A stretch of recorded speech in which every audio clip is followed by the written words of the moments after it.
Bonjour à tous, il est 19h15, soyez les bienvenus dans le Clubhouse de Girondins TV. Au théâtre ce soir, on découvre le sommaire ensemble. Dans quelques instants, Nicolas-Maurice Bellet, l'attaquant des Girondins de Bordeaux, sera sur ce plateau. Et puis, l'interview quasi exclusive depuis son retour, le comeback de Julien Faubert. Il sera également sur le plateau du Clubhouse. Avec Candice, nous découvrirons quelques perles glanées sur le net, notamment, et un Harlem Tchèque qui nous vient de Corse. Vous verrez ça.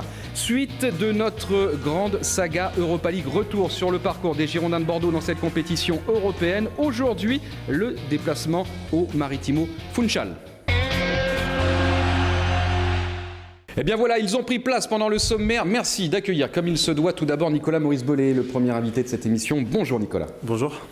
Et Candice. Bonjour Candice. Bonjour messieurs, vous allez bien ? J'aurais pu commencer par vous, c'est vrai. Non, mais on a des yeux de filles tous les deux, donc c'est bon.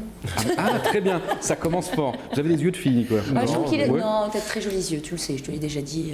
Mais je l'ai dit à ta femme aussi. Ah, c'est bien de rétablir les choses parce que là, j'ai eu l'impression ou le sentiment que vous alliez changer les portables tout de suite. Donc on va attendre la fin de l'émission pour ça. Allez, c'est un grand plaisir de partager ce moment en votre compagnie, Nicolas. Trêve internationale, entraînement avec un groupe diminué, réduit. Et c'est jamais simple dans ces conditions, peut-être, de retrouver les automatismes qui manquent ces derniers temps sur le terrain.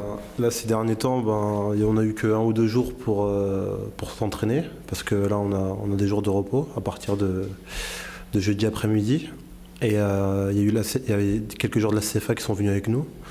On a fait des petits jeux réduits, c'était sympa, c'était intense. Et ça fait du bien aussi de retrouver les petits jeux comme ça parce que ces derniers temps, on n'a pas pu les faire à cause de l'accumulation de matchs. Et justement, dans quelques instants, nous allons retourner sur le terrain d'entraînement où se trouve toujours Olivier Faure et Olivier Paulin. Vous, Nicolas, après une petite blessure de ce début d'année, comment physiquement vous vous sentez ?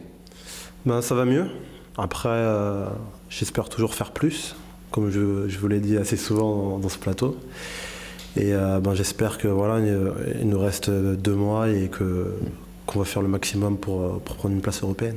Alors c'est vrai qu'à titre personnel, on a pu découvrir une longue interview que vous avez accordée à un de nos confrères, c'était la semaine dernière, de mémoire, où vous dites aux journalistes en fait que maintenant vous essayez de ne plus trop vous attacher aux statistiques parce que ça vous avait un peu pris la tête, pour parler de manière familière. Oui, parce qu'après c'est ma façon d'être du moment. Ça se trouve que dans 2 mois, je vais me remettre là-dedans, donc il faut que j'arrive à trouver un déclic, surtout au niveau de ça, parce que c'est bien d'être bon au niveau du contenu, mais maintenant il faut être décisif et c'est ce qui compte dans le football.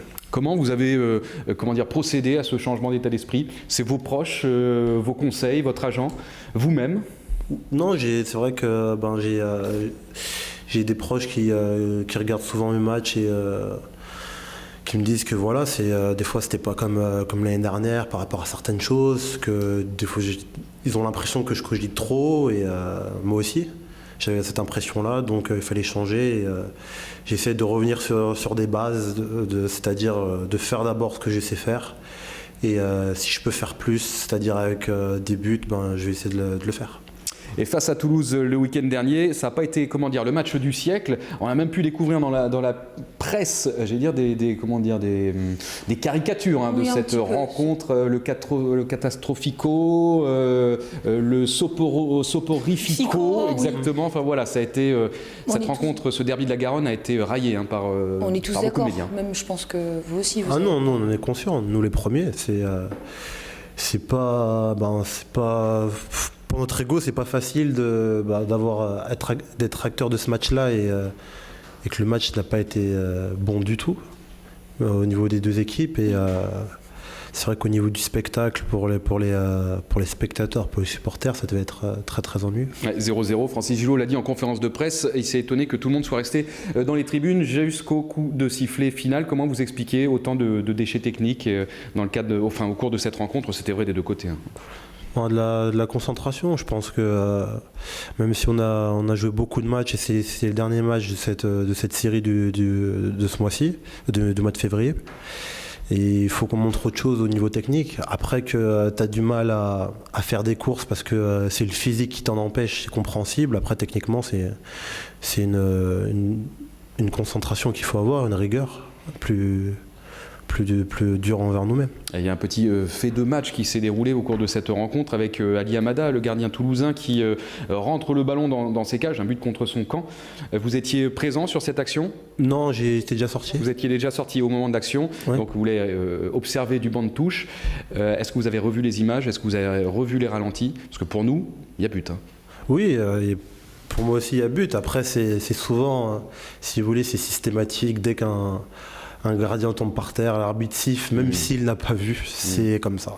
Et je suis sûr qu'il n'a pas vu l'arbitre, mais après voilà, il n'a pas voulu prendre de risques dans le sens où s'il y a vraiment eu contact sur le goal et on avait gagné sur ce but-là, ça aurait fait une petite polémique.